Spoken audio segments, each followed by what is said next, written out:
অনেকের মুরগির বাচ্চা ফোটার পর মুরগি বাচ্চা মারা যায়, কিন্তু কী কারণে মুরগির বাচ্চাগুলো মারা যায় আপনারা হয়তো অনেকেই জানেন না। সেই সমস্ত বিষয় থাকছে আজকের এই ভিডিও জুড়ে। যারা আমাদের চ্যানেলে নতুন তারা অবশ্যই চ্যানেলটি সাবস্ক্রাইব করে দিবেন, ভালো লাগলে লাইক কমেন্ট করে দিবেন। আপনাদের একটা কমেন্ট আমাদের ভিডিও করার উৎসাহিত করে। তো একটা বড় অনুরোধ হচ্ছে যে আপনারা পুরো ভিডিও দেখবেন, ভিডিওটা স্কিপ করে দেখবেন না। ভিডিও স্কিপ করে দেখলে আপনারা কিছুই বুঝতে পারবেন না, ভিডিওতে হয়তো গুরুত্বপূর্ণ কথাগুলো কাটা পড়ে যাবে। তো বন্ধুরা, শুরু করা যাক। আজকের আলোচ্য বিষয় হচ্ছে মুরগির বাচ্চা ফোটার পর মুরগির বাচ্চা 3-4 দিন কিংবা 4-5 দিন কিংবা 10-15 দিন পর মুরগির বাচ্চাগুলো কেন মারা যায়। আপনার যখন মুরগির বাচ্চা ফুটবে 21 দিন পর ডিম ফেটে বাচ্চা বের হবে, যখন মুরগির বাচ্চাগুলোকে ফুটাবে তখন এখানে প্রথম কয়েকটি কারণ কাজ করে মুরগির বাচ্চা না বাঁচার। প্রথম কারণ হচ্ছে মুরগির যদি ব্রুডিং ব্যবস্থাপনা ভালো না হয়। মুরগির বাচ্চা ফোটার পর সবচেয়ে প্রথম যে কাজ সেটা হচ্ছে ব্রুডিং ব্যবস্থাপনা। আপনি যদি ইনকিউবেটর দিয়ে মুরগির বাচ্চা ফুটান তাহলে মুরগির ব্রুডিং ব্যবস্থাপনা ভালো হতে হবে। আলাদা ব্রুডিংয়ে আপনাকে মুরগির বাচ্চাকে অনেক দিন যাবত রাখতে হবে।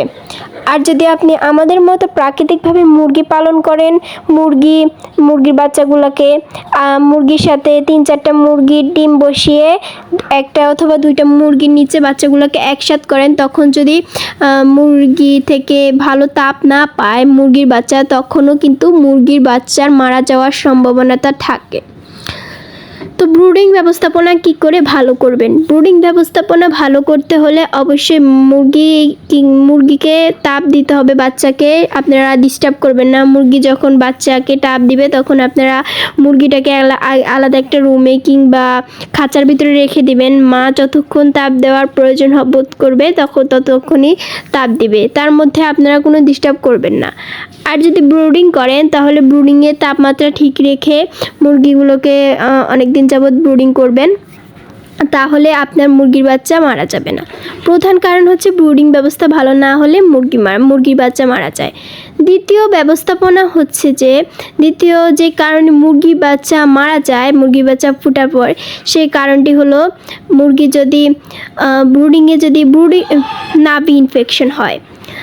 অনেক সময় দেখা যায় মুরগির নাভি না শুকাতেই আপনারা মুরগির বাচ্চাকে খাবার দিয়ে দেন। অনেকে হয়তো এই বিষয়টি জানেন না যে মুরগিকে 32 কিংবা 24 ঘন্টা পর খাবার দিতে হয়।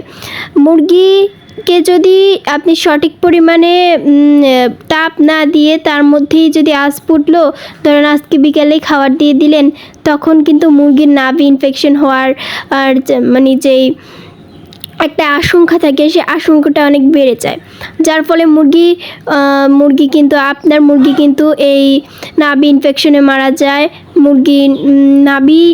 যখন মুরগি ফুটে মুরগি বাচ্চা থেকে বের হয় তখন মুরগি পেটে একটা ডিমের কুসুম থাকে। সেই ডিমের কুসুম খেয়ে মুরগি কিন্তু 1 থেকে 2 দিন না খেয়ে বেঁচে থাকতে পারে। তখনই যদি আপনি খাবারটা দিয়ে দেন, মুরগি যখন খাবারগুলো খাবে কিংবা তখন আপনি ভাত দিয়ে দিলেন, তারপরে এটা সেটা দিয়ে দিলেন, তখন যদি খায় তখন কিন্তু মুরগির নাভি ইনফেকশন হবে।